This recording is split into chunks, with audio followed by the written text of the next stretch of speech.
संथाल में बीजेपी को बड़ा झटका लगा। बीजेपी के पूर्व प्रदेश अध्यक्ष ताला मरांडी जेएमएम में शामिल हो गए। सीएम हेमंत सोरेन ने ताला मरांडी को पार्टी की सदस्यता दिलाई है। ताला मरांडी 2024 के लोकसभा चुनाव में राजमहल सीट से बीजेपी के उम्मीदवार थे और उन्हें जेएमएम के विजय हांसदा ने चुनाव में मात दी थी। ताला मरांडी इससे पहले भी बीजेपी छोड़ चुके हैं और उस समय वो बीजेपी छोड़कर आजसू में शामिल हुए थे, लेकिन बाबूलाल मरांडी के बीजेपी में आने के बाद उनकी घर वापसी हुई थी। अब ताला मरांडी ने एक बार फिर बीजेपी को बाय बाय बोल दिया है।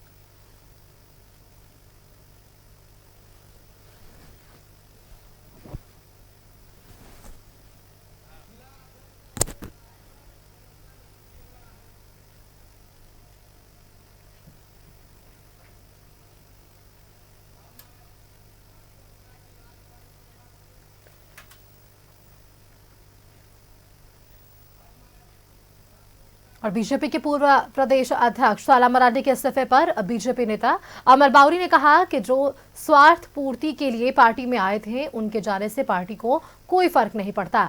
बीजेपी बड़ी सांगठनिक पार्टी है। भारतीय जनता पार्टी कार्यकर्ता बेस्ड पार्टी है और संगठन की ताकत से भारतीय जनता पार्टी आज इस मुकाम तक पहुंची है।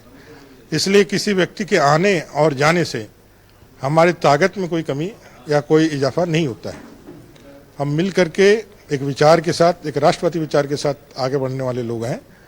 इस महाअभियान में, इस महासमर में जो राष्ट्रवादी विचारों के साथ आगे बढ़ते हैं, जो इस विचार के साथ रहते हैं कि भारतीय जनता पार्टी में जो रहेगा उसके लिए सत्ता साध्य नहीं होगी, साधन मात्र होगी, वो भारतीय जनता पार्टी के साथ बने रहेंगे। जो स्वार्थ पूर्ति के लिए आते हैं, उनके स्वार्थ की पूर्ति ना होने से वो निश्चित रूप से बाहर निकले। भारतीय जनता पार्टी तो आपने सुना बीजेपी से नेता है अमर बावरी, उन्होंने क्या कुछ कहा। अधिक जानकारी के लिए रांची संवाददाता राकेश हमारे साथ जुड़ चुके हैं। राकेश, संथाल में कहा जा रहा है कि बीजेपी के लिए बड़ा झटका माना जा सकता है। ताला मरांडी के लिए कोई नई बात नहीं है। राकेश, आपको भी याद होगा इससे पहले भी उन्होंने बीजेपी से सदस्यता से इस्तीफा दिया था और उस वक्त वे आजसू में शामिल हुए और उसके बाद जब बाबूलाल मरांडी यहाँ पर प्रदेश अध्यक्ष चुने तो उनकी घर वापसी हुई थी। लेकिन इस बार जेएमएम का रास्ता, हालांकि बीजेपी ये जरूर कहती नजर आ रही है कि बीजेपी बड़ी सांगठनिक पार्टी है, किसी के आने और जाने से पार्टी को कोई फर्क नहीं पड़ता। अपना अपना नजरिया है। पार्टी को लग रहा है कि उनके जाने से बहुत फर्क नहीं पड़ेगा, लेकिन इतना जरूर है कि संथाल में बीजेपी पहले से ही कमजोर है, वहां बीजेपी हाँप रही है। ऐसे में एक संजीवनी के तौर पर ताला मरांडी थे, जिन्होंने अब बीजेपी का दामन छोड़ दिया है। अब वो झारखंड मुक्ति मोर्चा के साथ हो चुके हैं। थोड़ी देर पहले उन्होंने ऑफिशियली तौर पर झारखंड मुक्ति मोर्चा का दामन भी थाम लिया।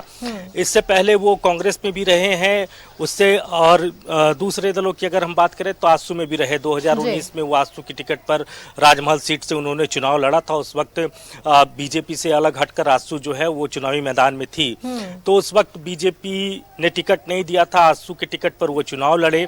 2024 के लोकसभा चुनाव में हालांकि बीजेपी ने उनको टिकट दिया और राजमहल सीट से वो चुनावी मैदान में थे, लेकिन वहां विजय हांसदा ने उनको बुरी तरीके से हार दिखाई।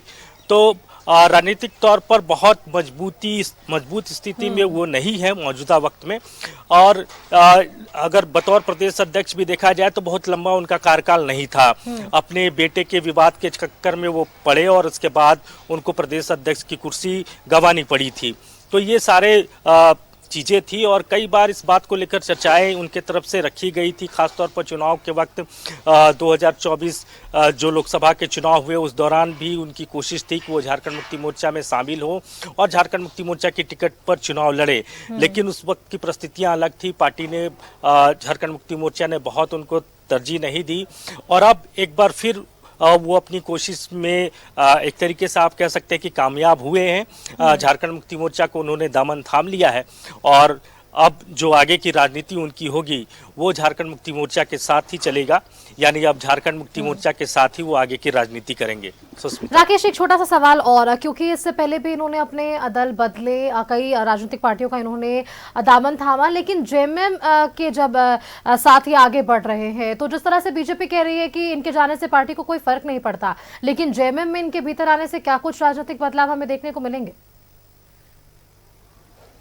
देखिए, संथाल में पहले से ही झारखंड मुक्ति मोर्चा बहुत मजबूत है और जाहिर तौर पर ताला मरांडी जो कि संथाल से आते हैं, संथाल में एक अच्छी पकड़ के नेता रहे हैं, तो उनके आने से पार्टी संथाल में और ज़्यादा मजबूत होगी, ये तो बहुत स्वाभाविक है। और शायद यही वजह रही पार्टी ने उनको ज्वाइन कराया है। अब पार्टी के अंदर में उनकी उपयोगिता किस तरीके से होगी, क्योंकि अभी चुनाव है नहीं। आमतौर पर नेताओं का दल बदल का सिलसिला चुनाव के वक्त ज़्यादा देखने को मिलता है सुस्मिता, लेकिन अभी 4 साढ़े 4 साल का वक्त बचा हुआ है। तो ऐसे में संगठन में क्या उनको कोई बड़ी जिम्मेवारी दी जाएगी, क्योंकि अभी महाधिवेशन भी होना है पार्टी का, तो उसमें हो सकता है कि उनको सांगठनिक तौर पर पार्टी में कोई बड़ी जिम्मेवारी मिले। और संथाल को ही चूंकि झारखंड मुक्ति मोर्चा का गढ़ माना जाता रहा है, तो अगर ताला मरांडी आ चुके हैं झारखंड मुक्ति मोर्चा में, तो जाहिर तौर पर उनके आने से पार्टी को और वहां मजबूती मिलेगी।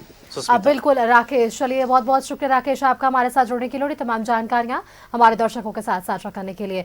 तो देखिए संथाल में बीजेपी के लिए ये बड़ा झटका जरूर माना जा रहा है। हालांकि देखिए बीजेपी साफ तौर पर इससे नकारती नजर आ रही है कि किसी भी आने और जाने से किसी व्यक्ति की पार्टी को कोई असर नहीं पड़ेगा। और फिलहाल यहाँ पर वक्त इसी के साथ एक और छोटे से ब्रेक का है, जल्द वापस लौटेंगे।